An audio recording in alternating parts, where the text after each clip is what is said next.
On and on डायबा life, मधुमेह रहित जिंदगी की ओर। डायबिटीज के क्षेत्र में एक आविष्कार। आइए इस डायबिटीज को संक्षेप में जान लेते हैं।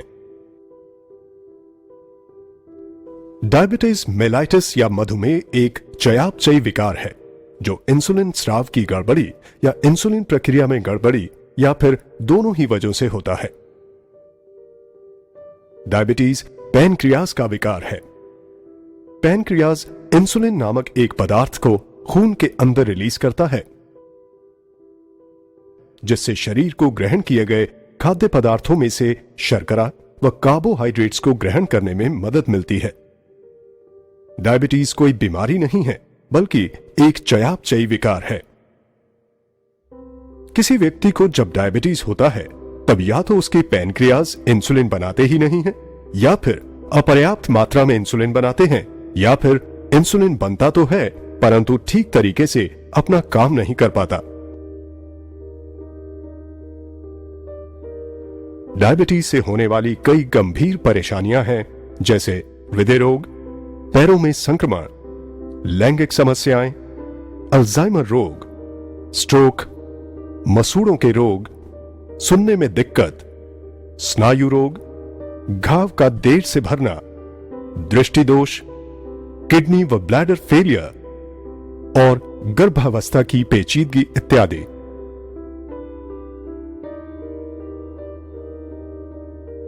भारत बहुत तेजी से दुनिया का डायबिटिक कैपिटल बनता जा रहा है। भारत में अभी करीब 62 मिलियन लोग डायबिटीज से ग्रस्त हैं। 2030 तक ये संख्या 100 मिलियन से भी अधिक हो जाएगी। करीब 35% आबादी को ये पता ही नहीं है कि उन्हें डायबिटीज है। भारत डायबिटीज कैपिटल क्यों है? इसका एक मूल कारण है एशियन इंडियन फिनोटाइप, जिसमें HbA1c का काउंट बढ़ जाता है। एशियन इंडियन फिनोटाइप में BMI कम होने के बावजूद भी कमर का घेरा काफी ज्यादा हो जाता है। पेट का मोटापा, न्यूनतर एडिपोनेक्टिन, उच्च सी रिएक्टिव प्रोटीन स्तर इत्यादि की वजह से भारतीयों में इंसुलिन प्रतिरोध बढ़ जाता है। आइए हम इस HbA1c को समझ लेते हैं। जब आप अपने शुगर की जांच कराते हैं, जो उस जांच के वक्त का ही होता है, जबकि HbA1c के जांच में आपको 2-3 महीने के औसत स्तर का पता चलता है। इसे ग्लाइकेटेड हीमोग्लोबिन या A1c भी कहा जाता है। A1c शर्करा युक्त होकर परिवर्तित हो गया एक प्रकार का हीमोग्लोबिन है। जब शरीर शर्करा को प्रोसेस करता है, तब रक्त प्रवाह में मौजूद शर्करा स्वाभाविक रूप से लाल रक्त कण के एक प्रोटीन के साथ जुड़ जाता है। लाल रक्त कण की उम्र करीब 8 से 12 हफ्तों की होती है। इसीलिए HbA1c का मापन इस अवधि के औसत शुगर लेवल को दर्शाता है। बिना डायबिटीज वाले किसी व्यक्ति में ब्लड शुगर लेवल सामान्यतः एक जैसा रहता है, अर्थात खून में मौजूद प्रोटीन में ज्यादा ग्लूकोज संलग्न नहीं होते। HbA1c लेवल अपेक्षाकृत रूप से कम होता है, क्योंकि वे ग्लूकोज को रक्त से बाहर करने में सक्षम होते हैं।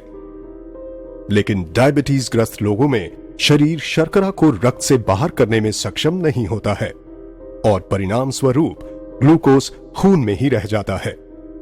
जैसे जैसे ब्लड ग्लूकोज का स्तर बढ़ता है, वैसे वैसे लाल रक्त कण में और ज्यादा ग्लूकोज जुड़ते जाते हैं तथा HbA1c का स्तर बढ़ जाता है, जिससे डायबिटीज संबंधी तकलीफ बढ़ने का खतरा होता है। HbA1c को कम करके आप इस खतरे को कम कर सकते हैं। इसीलिए हर 3-4 महीने में या जब आपके डॉक्टर कहें, आपको अपना HbA1c टेस्ट कराना चाहिए। आइए अब ये समझते हैं कि डायबिटीज में आखिर होता क्या है। जब आप कार्बोहाइड्रेट युक्त खाना खाते हैं, तो वो आपके पेट या पाचन तंत्र में ग्लूकोज या शर्करा के रूप में परिवर्तित हो जाता है। हमें अपने आहार में से ग्लूकोज की जरूरत होती है, क्योंकि उससे हमें ऊर्जा मिलती है। चीजें जैसे स्टार्च युक्त आहार, शर्करा युक्त आहार, दूध व डेयरी प्रोडक्ट्स एवं फलों इत्यादि में कार्बोहाइड्रेट होता है। ये ग्लूकोज फिर रक्त प्रवाह में जाता है और शरीर ये सेंस करता है कि ब्लड ग्लूकोज का स्तर बढ़ रहा है। इसकी प्रतिक्रिया में पेट के ठीक नीचे मौजूद एक छोटा सा ग्लैंड, जिसे पैनक्रियाज कहते हैं, इंसुलिन नामक हार्मोन रिलीज करना शुरू कर देता है। इस इंसुलिन की मदद से हम अपने ग्रहित आहार में से ऊर्जा ले पाते हैं। फिर इस ग्लूकोज एवं इंसुलिन को रक्त प्रवाह के जरिए शरीर के हर उस कोशिका तक पहुंचाया जाता है जिसे ऊर्जा के लिए इसकी जरूरत होती है। इसे आसानी से समझने के लिए इन पेशी कोशिकाओं को देखें। इन पेशी कोशिकाओं के पास वो इंसुलिन ही है जिसकी वजह से ग्लूकोज कोशिकाओं के अंदर समाहित हो सकता है ताकि शरीर को ऊर्जा मिल सके। ऐसे समझें कि इंसुलिन इन कोशिकाओं के दरवाजे पर लगे तालों की चाबियां हैं। जब ये चाबी होगी तभी दरवाजे खुलेंगे और ग्लूकोज कोशिकाओं के अंदर जा सकेगा। इस प्रकार ब्लड ग्लूकोज का स्तर नहीं गिरता है, लेकिन लीवर के द्वारा उसमें संचित किए गए अतिरिक्त ग्लूकोज को रिलीज करके इस ब्लड ग्लूकोज लेवल को कभी भी टॉप अप किया जा सकता है। ब्लड ग्लूकोज बार बार बढ़ता है और ज्यादा से ज्यादा इंसुलिन पैदा करता है ताकि वो उन बंद दरवाजों के ताले की चाबी बनकर उस ग्लूकोज को रक्त प्रवाह के जरिए कोशिकाओं के अंदर पहुंचा सके। रक्त शर्करा जब ऑप्टिमम लेवल पर होता है तब शरीर उत्तम रूप से काम करता है, लेकिन जब ब्लड शुगर का लेवल बढ़ जाता है तो शरीर ठीक से काम नहीं कर पाता। सामान्यतः हमारे शरीर के अंदर ही एक साइकिल होता है जो शरीर में इंसुलिन एवं ग्लूकोज स्तर को संतुलित करता है, और ये संतुलन निर्भर करता है हमारे आहार, पैनक्रियाज एवं लिवर पर। कुछ लोगों में जब यह सिस्टम ठीक से काम नहीं करता है तब उसे डायबिटीज कहते हैं। डायबिटीज मुख्यतः 3 प्रकार के होते हैं: टाइप 1, टाइप 2 एवं GDM। आइए जानते हैं टाइप 1 के बारे में। डायबिटीज में शरीर में इंसुलिन का निर्माण ही नहीं होता है। ये एक ऑटो इम्यून रिस्पॉन्स की वजह से होता है जिसमें कि पैनक्रियाज के अंदर की इंसुलिन निर्माण करने वाली कोशिकाओं को शरीर ने नष्ट कर दिया है। अभी तक ये नहीं पता लगाया जा सका है कि ये कुछ लोगों में क्यों होता है और अन्य लोगों में क्यों नहीं होता।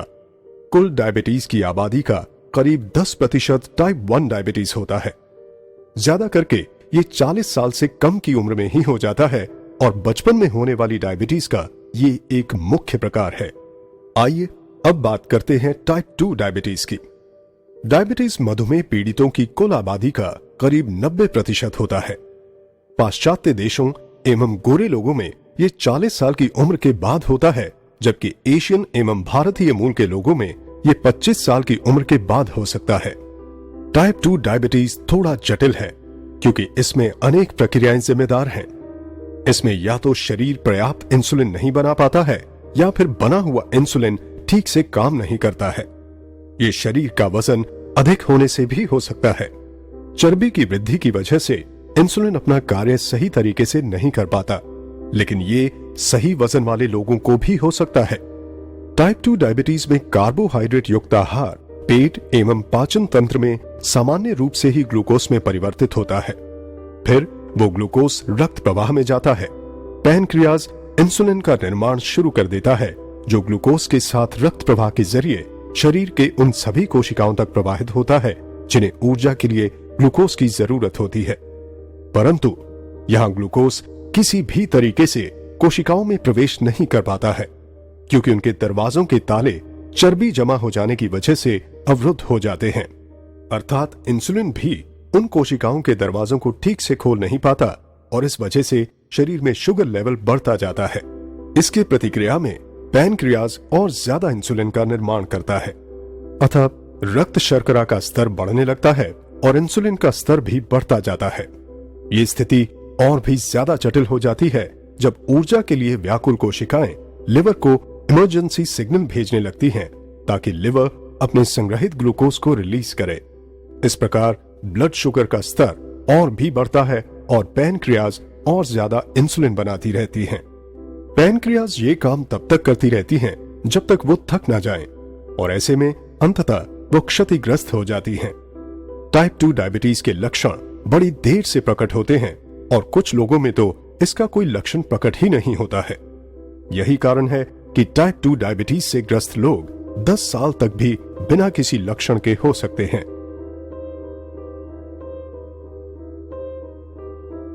और अब हम बात करेंगे GDM डायबिटीज की। जेस्टेशनल डायबिटीज मधुमेह रहित किसी भी महिला को होने वाली एक अस्थायी परिस्थिति है जिसमें शुगर लेवल ज्यादा होता है। हालांकि इसका ठीक ठीक कोई कारण तो ज्ञात नहीं है, लेकिन ये गर्भनाल के हार्मोन में वृद्धि होने के कारण मां और बच्चे को होता है। डायबिटीज से पीड़ित लोगों में ग्लूकोज उनके शरीर की कोशिकाओं में प्रवेश ही नहीं कर पाता, अतः ब्लड ग्लूकोज का स्तर बढ़ता ही जाता है।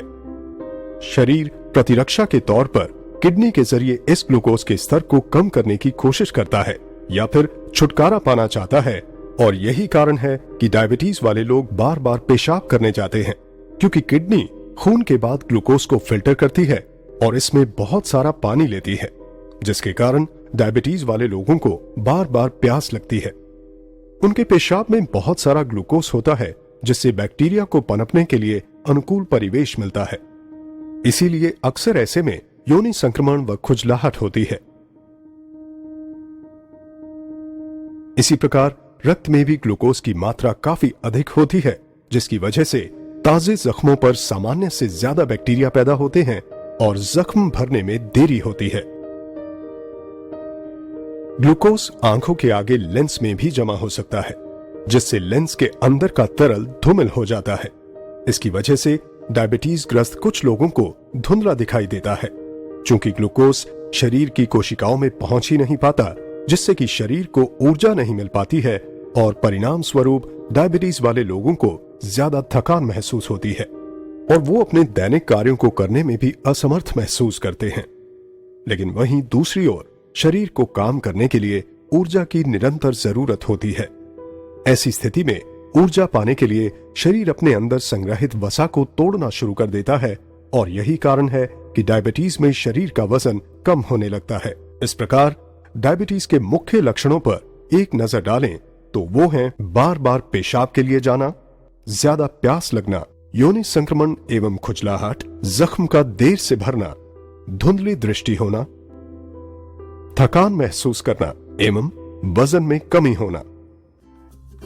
डायबालाइफ डायबिटीज केयर के क्षेत्र में एक आविष्कार है। डायबालाइफ लहसुन के अंदर मौजूद स्टेबलाइज्ड एलिसिन पर आधारित है। लहसुन को एक चमत्कारी औषधि के रूप में जाना जाता है। लहसुन का इस्तेमाल प्राचीन काल से होता रहा है और ये इलाज एवं रक्षा के लिए इस्तेमाल किए जाने वाले पौधों में से है, जिसका लिखित प्रमाण है। लहसुन प्राचीनतम उगाए जाने वाले पौधों में से एक है, जिसे 5000 से भी ज्यादा वर्षों से उगाया जा रहा है। सभ्यता की शुरुआत से ही लहसुन का प्रयोग होता रहा है, चाहे वो मिस्र का पिरामिड हो या प्राचीनतम मंदिर। मजे की बात तो ये है कि वैसी सभ्यताएं जो कभी एक दूसरे के संपर्क में नहीं आई, फिर भी उन्होंने लहसुन का प्रयोग अपने उपचार व चिकित्सा में किया। मिस्र, रोम, चीन, भारत के प्राचीन मेडिकल की पुस्तकों में लहसुन के औषधीय गुणों का विवरण है। हजारों वर्षों से विश्व भर में लोग लहसुन को स्वास्थ्य लाभ के लिए उपयोग कर रहे हैं। प्राचीन काल से ही लहसुन को हर मर्ज की दवा माना गया है। कहा गया है कि इससे साधारण सर्दी फ्लू से लेकर प्लेग तक में फायदा हो सकता है। लहसुन डायबिटीज पर नियंत्रण करने में मदद करता है। लहसुन में पाया जाने वाला एलिसिन HbA1c को नियंत्रित करने में बेहद कारगर है, जो कि डायबिटीज कंट्रोल के लिए बेहद अहम है। ये ग्लूकोज टॉलरेंस को सामान्य स्तर में रखने में मदद करता है। लहसुन एंटीबैक्टीरियल, एंटीवायरल एवं एंटी फंगल है। शोधों से ये प्रमाणित हुआ है कि खून में पाया जाने वाला लाल रक्त कण लहसुन के यौगिकों को प्रोसेस करके उन्हें हाइड्रोजन सल्फाइड में बदल देता है, जो रक्त धमनियों को रिलैक्स करता है तथा रक्त प्रवाह को बढ़ाता है। बावजूद इन सब के कच्चे लहसुन की अपनी खामियां हैं। कच्चा लहसुन पेट के एसिड से नष्ट हो जाता है।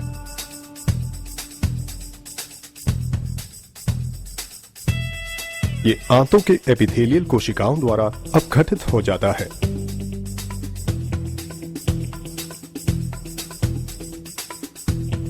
ये शरीर के पीएच से प्रभावित होता है। ये बदबू एवं मुख दुर्गंध देता है। इन सब का उपाय है 100% स्टेबलाइज्ड एलिसिन। एलिसिन लहसुन का प्रमुख जैविक घटक है, जिसमें औषधीय गुण होते हैं। 100% स्टेबलाइज्ड एलिसिन यूरोपियन वैज्ञानिक डॉक्टर पीटर जोसलिंग का आविष्कार है। इस 100% स्टेबिलाइज्ड एलिसिन को लेकर यूरोपियन वैज्ञानिक डायबिटीज केयर के लिए एक अनोखा फॉर्मुलेशन तैयार किया है जिसका नाम है डायबालाइफ। डायबालाइफ का अर्थ है मधुमेह रहित जिंदगी की ओर। डायबालाइफ एक आयुर्वेदिक औषधि है। यह डायबिटीज पीड़ित लोगों के लिए एक प्राकृतिक पथ्य है तथा बाकी सबके लिए बेहद स्वास्थ्यप्रद है। एक छोटा सा 210 मिलीग्राम का कैप्सूल कच्चे लहसुन की 36 कलियों को खाने के बराबर है। डायबालाइफ अनुसंधान पर आधारित तथा जबरदस्त हर्बल घटकों से बना है। ये 5 बेहतरीन घटकों से बना है। 100% स्टेबिलाइज्ड एलिसिन, करेला या बिटरगार्ड, दालचीनी या सिनेमन, अल्फा लिपोइक एसिड एवं क्रोमियम पिकोलिनेट। डायबालाइफ की विशेषताएं या यूएसपी। डायबालाइफ डायबिटीज केयर के क्षेत्र में एक आविष्कार है। भारत में पहली बार अनुसंधान आधारित एवं चमत्कारी प्रोडक्ट 100% स्टेबिलाइज्ड एलिसिन से बना, 100% शुद्ध शाकाहारी कैप्सूल में बना, यूके ग्रास प्रमाणित घटकों से बना, नॉन जीएमओ घटकों से बना, पेटेंटेड फॉर्मूला, यूके जीएमपी अनुमोदित गुणी घटकों से बना, EJNR द्वारा सत्यापित घटक, MHRA द्वारा अनुमोदित घटकों से बना, डॉक्यूमेंटेड क्लिनिकल ट्रायल। मार्केट में इकलौता प्रोडक्ट, कोई कंपटीशन नहीं। विश्व के कई अन्य देशों में मौजूद।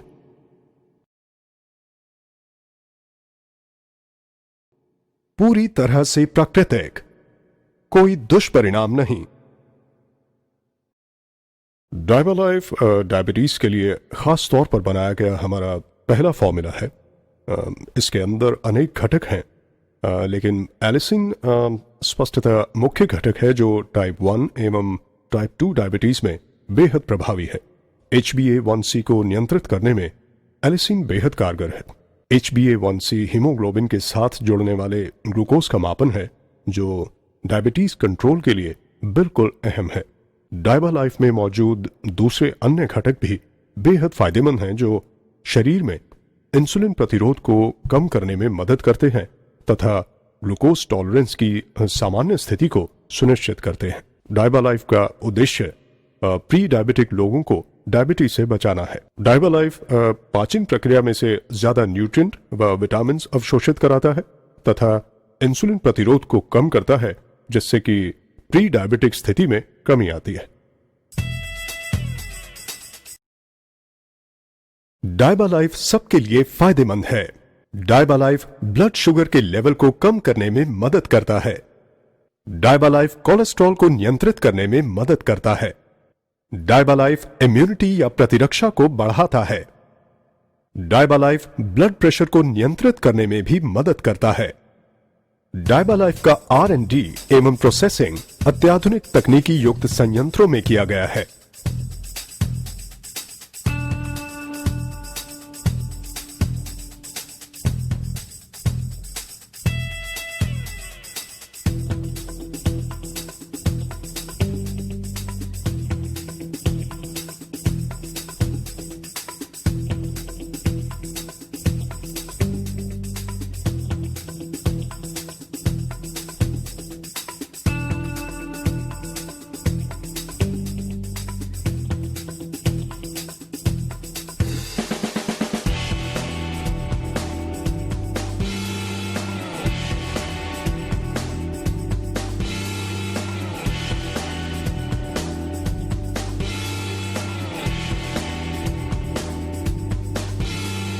डायबालाइफ, मधुमेह रहित जिंदगी की ओर।